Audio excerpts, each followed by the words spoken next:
Hey everyone, welcome back.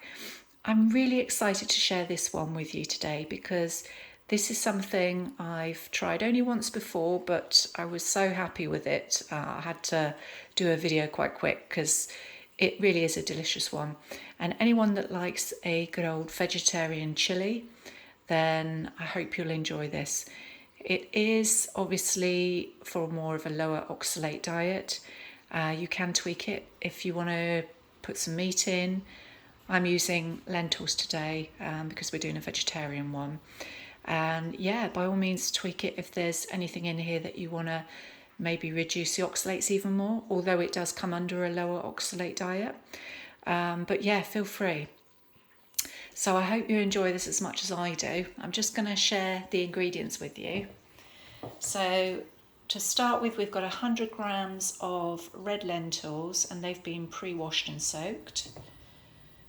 We have 1 beef tomato chopped, again pre-washed. This is particularly low in oxalates. A lot of tomatoes aren't, so just be mindful which ones you pick. 3 large cloves of garlic chopped. 2 teaspoons of mild chili powder and 1/4 teaspoon of cayenne pepper, 2 button mushrooms sliced. This is optional, it's just something I just throw in because it's quite nice with this, but you can always take this one out. 1 tablespoon of tomato puree or paste. 1 tablespoon of coconut oil, 1 large onion chopped, 1/4 cup of chopped celery, a tin of chickpeas. Now, I choose chickpeas because they're lower in oxalates, but you can use black-eyed peas, but obviously just be mindful, of the oxalate content. I'm trying to sort of keep this as low as possible, especially with all the ingredients. We're going to use sea salt and white pepper just to flavour, and that'll be as much as you like really. But and we're going to use 1 cup of pre-made low oxalate vegetable stock, which just check out my one of my other recipes on how to make that. We're going to use 1 cup of chopped butternut squash and 1 whole red bell pepper chopped, approximately 2 cups of water,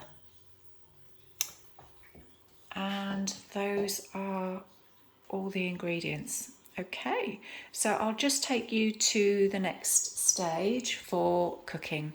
And we're going to start with the butternut squash.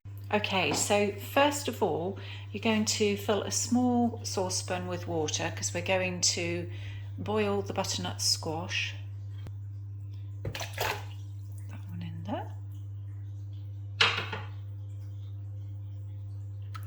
Okay, so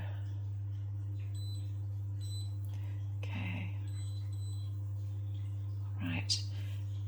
Now, whilst that one's boiling, we're going to just start to melt the coconut oil so that we can start cooking the other ingredients. Once the oil is melted, we're going to add the onions, the celery, the peppers, and the mushrooms. Okay, just give all of those a stir.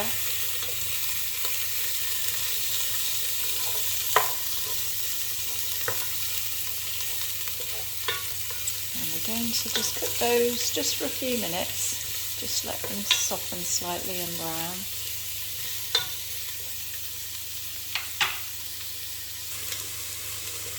After a few minutes, we're going to add the chopped tomato.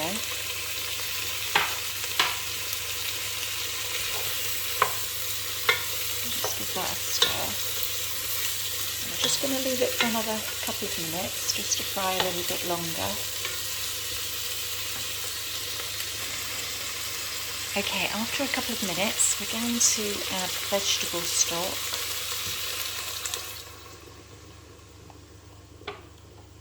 And the 2 cups of water.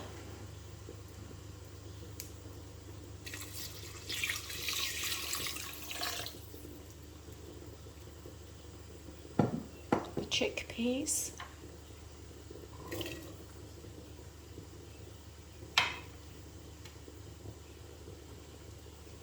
The garlic,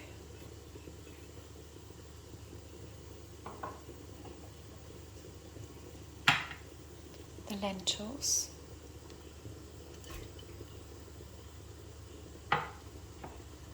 just give that a stir in.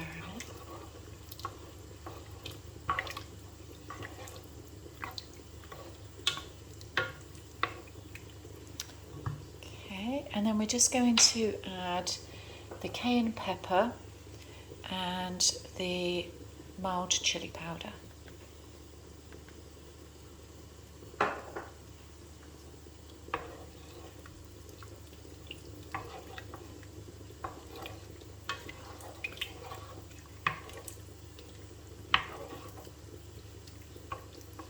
Okay. The next thing we're going to add is the tomato puree. There we go. Just give that a stir.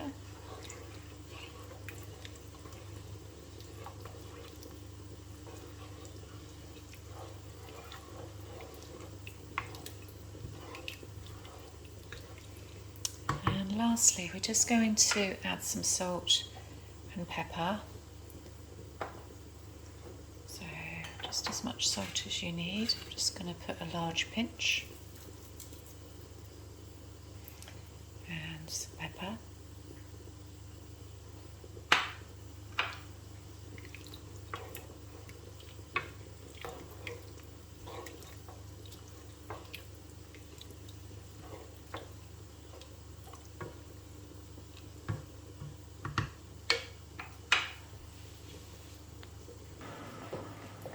Now what we're going to do is we're just going to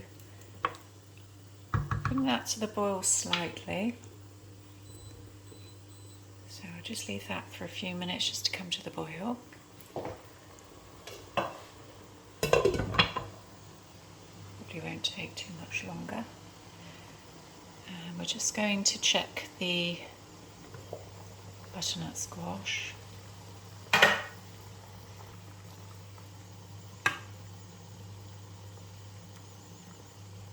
Yeah, that's nearly done, so we'll give it a couple more minutes.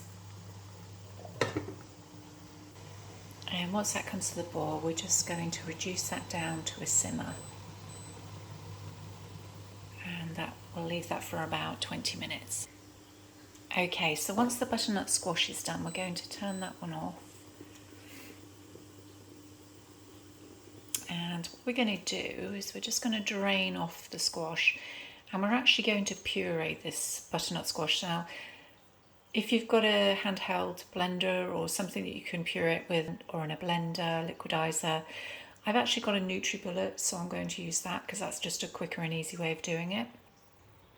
Okay, so once you've pureed the butternut squash, we're going to just add it to the rest of the recipe. And this really just gives it a little bit of a sweeter flavour, but also it just helps to bulk it out a little bit more.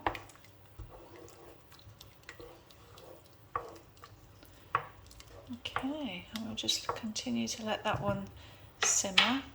And in the meantime, what you can do is you can pop some rice on whilst we're waiting for the vegetable chilli to finish. Here we go, guys. And here's the finished result.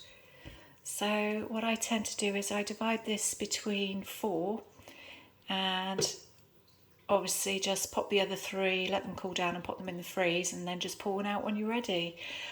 Really, really lovely, really delicious this. So I hope you enjoy it as much as I do. Yes, it looks a little bit watery here, but I can assure you once they've gone into freeze, they soon solidify more. So yeah, it's really delicious. Even though it's nice when you have it fresh, it's lovely after being frozen too. So I really hope you enjoy this. All right, see you guys soon. Enjoy.